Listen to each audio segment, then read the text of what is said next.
اخر يومين كل السوشيال ميديا مقلوبه بعد اصدار شركه ميتا الابلكيشن ثريدز المنافس بشكل مباشر لتويتر. الابلكيشن ده بيفكرك في كل حاجه فيه بتويتر، واجهه المستخدم، اللايك، الريتويت بقى ريبوست، التويته بقت ثريده، كل حاجه تقريبا، الكود، كل حاجه هتفكرك بتويتر. ودي حاجه هتخليك تتساءل، هو الابلكيشن اتعمل ليه؟ يعني هو هيقدم لك ايه مختلف عن تجربتك لتويتر؟ انا مثلا شخص بيقضي كل يومه على تويتر، انا عارف ان في ملاحظات الفتره الاخيره على تويتر، زي مثلا ان مارك بقى بيلعب فيه كتير، زي ان بقى في حاجات كتير باشتراك تويتر بلو، الاعلانات زادت بقى كل 5 تويتات تقريبا اعلان، ليميت المشاهده اللي ايلون ماسك لسه عامله. فانا عارف ان في ملاحظات كتير، بس يعني هو احنا هنتجدد على مارك ولا شركه ميتا؟ ده الفيس مطلع، يعني مش عاوز اقول كلام وحش، الفيس مليان اعلانات اكتر من اي حاجه في الحياه. ومارك نفسه قال ان الابلكيشن سيريز دلوقتي مش عليه اعلانات، بس اول ما يكمل مليار مشترك هيحط عليه اعلانات. وبما ان الابلكيشن تابع انستجرام، وانستجرام عدد مستخدمينه 2 مليار ونص، فده سهل جدا يجيب مليار. المشكله الوحيده انه فعلا لو جاب مليار هيبقى عدى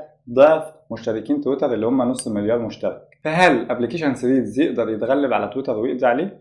بصراحه هي دي حاجه مقلقه شويه، بس بصراحه بالوضع اللي شركه ميتا فيه وبالوضع اللي الانستجرام فيه، وخصوصا هي حاجه حلوه للابلكيشن ووحشه للمستخدمين ان هم رابطينه بانستجرام. فانت وانت دلوقتي بتسجل على الابلكيشن تعمل حسابك باكونت انستجرام بتاعك، والفولورز بتوع انستجرام هيتابعوه اوتوماتيك. فدي حاجه عملت ميزه وعيب، ان هي خلت اي حد مشهور على الانستجرام اوريدي بقى مشهور على ثريدز اول ما عمل. والعيب ان انا طيب مستخدم عادي جالك من تويتر مش جالك من انستجرام، ليه تحطني في حته اني داخل على حاجه لسه معموله النهارده وفي ناس معدياني فيها اصلا؟ فانا بصراحه مش حابب فكره ان ثريدز يغلب تويتر لكذا سبب اصلا، منهم مثلا ان انا مش حابب فكره ان كل الانترنت هيكون تحت رحمه ميتا، فيس، انستجرام، واتساب، كل حاجه تحت رحمتهم. تخيلوا كمان قضى على تويتر، يعني هو في الاول مثلا حط الستوريز زي سناب شات، وتقريبا قضى على سناب شات، جاب الريلز في انستا بتاعه تيك توك وعشان ينافسه، ودلوقتي داخل على تويتر. فازاي العالم اصلا موافق على فكره ان كل السوشيال ميديا تبقى تحت رحمه مارك او تحت رحمه شركه ميتا؟ مثلا كمان الابلكيشن فيه عيوب كتير، زي مثلا ان ما فيهوش رسائل. هو بيقول ان هو مش عاوز يحط فيه رسائل عشان ما يبقاش شبه انستا. طب انا مالي؟ ما انت اللي عامله ابلكيشن من انستا، انما انا مستخدم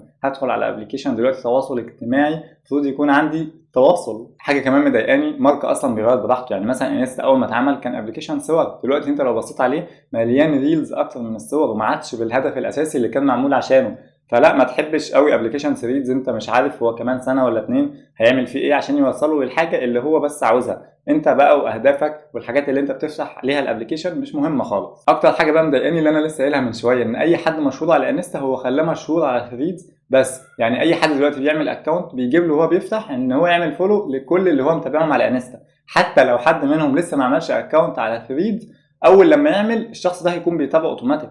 فتقريبا كل المشهورين على انستا لما عملوا على ثريدز دلوقتي بقوا مشهورين جدا. وانا مش معترض على دي قد ما انا معترض على انه المفروض بقى يدعم الباقيين. هي طبعا ماركتنج كامبين جامده قوي، وهيولد احساس الفومو اللي هو الفير اوف ميسنج اوت. انت هتحس ان في حاجه فايتاك، كل الناس دخلت تعمل عليه وناس اصلا اوريدي اتشهروا وانت لسه ما عملتش عليه او لسه بتبدا عليه. فدي هتخدم جدا الابلكيشن، بس هل ده صح مع باقي المستخدمين؟ انا في اعتقادي لا، لان اي شخص عادي مثلا مش مشهور على انستا وجاي يفتح ابلكيشن لسه معمول النهارده هيلاقي ناس كتير اوريدي اتشهروا عليه. طب انا ذنبي ايه؟ افرض انا داخل عاوز اتشهر، او حتى لو مش عاوز اتشهر انا داخل زي الباقيين، ازاي الابلكيشن من بدايته بيخدم الناس قصاد ناس تانية؟ فمش عارف بصراحه، محدش عارف برضه هو هيكمل الفتره الجايه ازاي. المهم، لو عاوز بقى تكبر على الابلكيشن في اسرع وقت ممكن، خصوصا انه لسه بادئ ودي حاجه ممكن تفيدنا كلنا، ايه الحاجات اللي ممكن انصحك بيها عشان تكبرها؟ اول حاجه، هو الابلكيشن بيخدم الناس المشهورين قوي في انستا، بس برضه هو مش بيخدمهم هم بس. يعني انت لو فتحت التايم لاين عندك هتلاقي تويتات لناس انت ما تعرفهمش ومش عامل لهم فولو اصلا،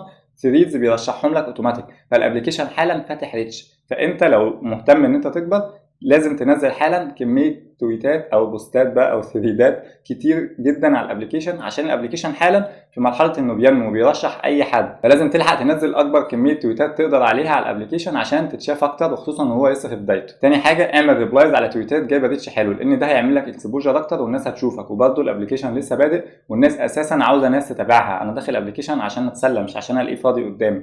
فان انت بتعمل كده ده هيخلي الناس تشوفك اكتر وبالتالي هيجي لك فولو اكتر. تالت حاجه، لو انت عندك اكتر من اكونت انستجرام اختار الاكونت الاكبر فيهم وانت بتعمل ثريدز، عشان كل ما يكون عندك فولورز انستجرام اكتر ده معناه ان هيجي لك فولورز على ثريدز. رابع حاجه بقى، حاول تقدم محتوى حصري ليك، ما تنزلش اي حاجه وخلاص، لان اكيد الابلكيشن هيعوز يكبر زي اي ابلكيشن بادئ جديد وعاوز يكبر، وعشان يكبر ده هو لازم يكبر ناس عليه ويخليهم يحبوا الابلكيشن.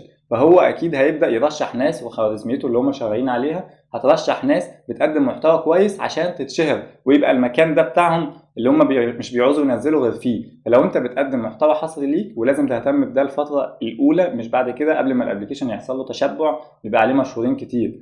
قدم محتوى حصري ليك، وواحده واحده الابلكيشن هيبدا يرشحك اكتر ويشارك اكتر. هو دي مصلحه ليك، بس مصلحه اكتر للابلكيشن، لان الابلكيشن يهمه ان في ناس تقدم محتوى حصري عليه عشان يخلق احساس عند الناس التانية ان هم محتاجين يفتحوا الابلكيشن، عشان الفير اوف ميسنج اوت بقى حاجه فايتاهم في محتوى معين بيتقدم على المنصه دي فايتني، فانا لازم افتح اشوف. بس كده، ده اكونت في ثريدز، روحوا تابعوني هناك، انا هنزل عليه معلومات مفيده زي ما بنعمل دايما، فاعملوا لي فولو هناك. وكمان هنزل عليه حاجات شخصيه زي ما بنعمل في تويتر كده، هسيب لكم اللينك في الديسكربشن، اعملوا لي فولو وبس. احنا كده خلصنا كل حاجه. اعمل لايك للفيديو واشترك في القناه عشان تشوف كل الفيديوهات الجديده، ولان ده بيدعمني بقى. اشوفكم الفيديو الجاي، سلام.